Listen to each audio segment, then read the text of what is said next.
साथियों, एक बार की बात है, एक राजा हुआ करते थे। वे बहुत ही पराक्रमी थे, परंतु दुर्भाग्य था कि वे निसंतान थे। वे कई साधु महात्माओं से भी मिले, परंतु संतान प्राप्ति की इच्छा पूरी नहीं हो पाई। साथियों, समय बीता गया, राजा बूढ़े होते गए। उन्हें यह चिंता सताने लगी कि राज्य का उत्तराधिकारी अब किसे बनाया जाए। इसीलिए उन्होंने अपने मंत्री को बुलाया और आदेश दिया कि एक भवन का निर्माण किया जाए। उन्होंने उस भवन पर एक दरवाजे पर गणित के समीकरण को अंकित करवाया और आदेश दिया कि जो व्यक्ति इस गणित के समीकरण को हल कर देगा उसे यह भवन भी दिया जाएगा और राज्य का उत्तराधिकारी भी घोषित कर दिया जाएगा। सारे राज्य में यह घोषणा फैल गई और एक दिन सभा आयोजित की गई। राज्य के सभी गणितज्ञों ने उस सभा में भाग लिया और वे जी तोड़ प्रयास करना शुरू कर दिए उस गणित के समीकरण को हल करने के लिए, परंतु कोई भी सफलता को प्राप्त नहीं कर सके। सभी निराश होकर के वापस चले गए।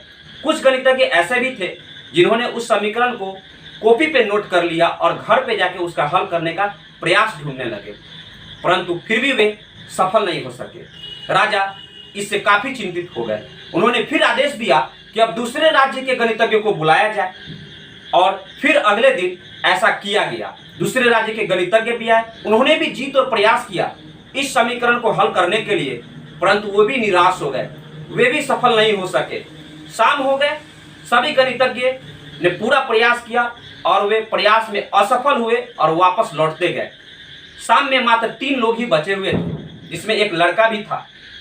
वह लड़का को जैसे ही राजा साहब की निगाह उस पर पड़ी, राजा साहब ने उससे पूछा कि तुम क्या कर रहे हो?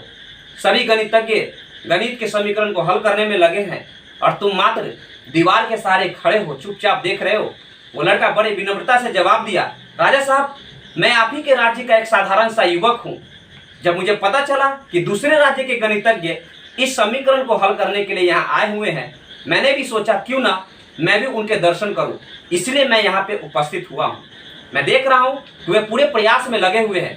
यदि वे सफल हो जाएंगे तो हमें पूरी तरह खुशी होगी कि वे इस राज्य के उत्तराधिकारी घोषित होंगे। यदि वे सफल नहीं होते हैं तो मैं प्रयास जरूर करूँगा। तभी फिर क्या था, जो गणितज्ञ प्रयास में लगे हुए थे वे सफल नहीं हो सके और उन्होंने भी खुद को निराशा प्राप्त किया। और वे जैसे ही वे लौट रहे थे तभी दीवार के सहारे खड़ा जो युवक था वह दरवाजे की ओर आगे बढ़ा और अपने दोनों हाथ से दरवाजे को धक्का दिया। दरवाजा स्वयं खुल गया। सभा में जितने भी लोग उपस्थित थे साथियों, सभी यह देख करके आश्चर्यचकित हो गए। राजा उसकी बुद्धिमानी बड़ी सोच से प्रसन्न होकर उसे वह महल भी सौंप दिया और फिर क्या था, उसे राज्य का उत्तराधिकारी भी घोषित करवा दिया। साथियों, ये कहानी हमें क्या शिक्षा देती है? ये कहानी हमें यही शिक्षा देती है साथियों कि हमारे जीवन में भी जब हम आगे बढ़ते हैं तो कई समस्याएं हमारे सामने आके खड़ी होती है।